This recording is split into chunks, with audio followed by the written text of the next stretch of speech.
Hello everyone. आज मैं आप सबको दूंगी ट्रांसक्रिप्शन नंबर 32 की dictation at the speed of 90 words पर minute. So please be ready for it.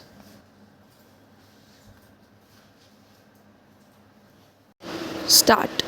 Mr. Vice Chairman, knowing the honorable mover of this resolution to be a good parliamentarian, I had expected that he would place before the House all sides of this problem. I had expected that he would be no less interested in the efficiency and discipline of the administration, no less interested in the public welfare than in the interest of the civil services. But I am sorry to observe that he has taken only one view of the matter, namely the interests of the civil services alone. He has not at all dwelt upon the frightful consequences which a strike of the sort we had the misfortune to have would have had on the country and the people in general.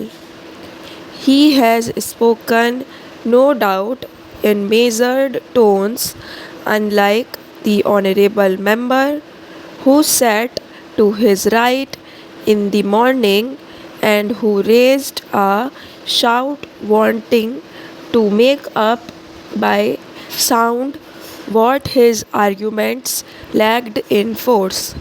I wish to submit this House that it would be incorrect and it would be imprudent for the House to accept this resolution. It would be incorrect because by accepting this resolution, we would be laying down something bad in principle, and we would also be accepting a policy which would be suicidal and which would cut at the roots of discipline in the services. To the merits of reinstatement or otherwise of these persons, I will come later on. I doubt the very property of Parliament going into this matter. Now let us see what has happened, whether right or wrong. Departments have taken up the question of these strikers, those who took part in this strike, those who indulged in disobeying the ordinance. Several cases of sabotage and intimidation, including criminal ones, have been gone into, and the authorities have taken some decision. In some cases, the government have taken the decision, and in some cases, the department have taken the decision.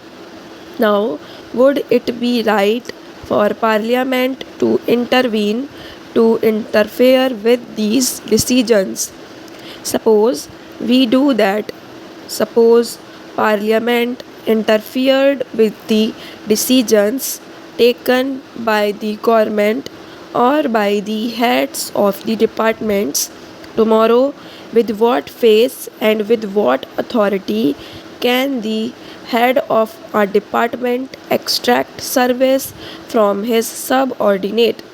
This is the question which the Honorable the Mover must see, and also the Honorable members who have spoken in support of the resolution.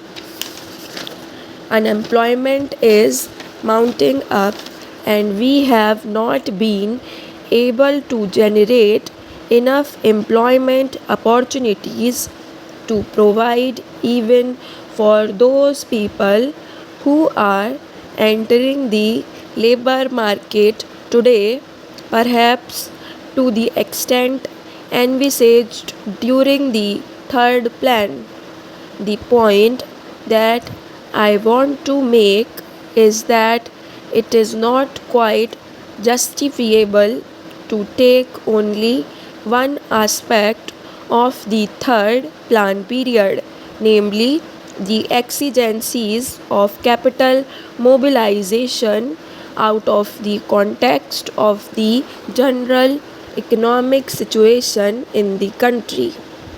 When we are therefore making this huge tax effort, we will have to apply our mind with equal seriousness, if not more, to see that the income generation in the community is as great as is envisaged, so that the savings and the investments could be effected without distributing unnecessarily the consumption pattern in the community. Whenever there is any tax on corporations, this cry is raised, and this cry is always belied by what the industrialists themselves have claimed to be the sensitive barometer to find out the climate for capital formation. I mean the stock exchanges. This time, the stock exchanges have reached quite favorably to the budget proposals as a whole, which clearly shows that whatever else may be the merit of the present budget proposals, it is certainly not anti capital. Last year also, the stock markets boomed up after the taxation proposals were announced. This time, though, they were a little hesitant at first. Ultimately, I think they have been realized that there is nothing wrong with the taxation proposals, and they are now merrily mounting up. This is quite natural because there are so many benefits and advantages in our economy today that it is not difficult for the corporate sector to absorb a small rise of 5% in the corporation tax, which has been proposed by the Honorable Finance Minister. The economy of the nation today is more or less a closed economy because, due to the lack of external finances, imports have been virtually prohibited. There is a lot of planning in the country which makes risk bearing rather unlikely, and because of the regulation of the economy, internal competition is also not very great. The risk bearing capacity, which is claimed by the industrialists, really forgetting large profits and large yields on their investment, is almost non existent in our country today. Our markets are expanding very fast, and the money generated is much more than the production of commodities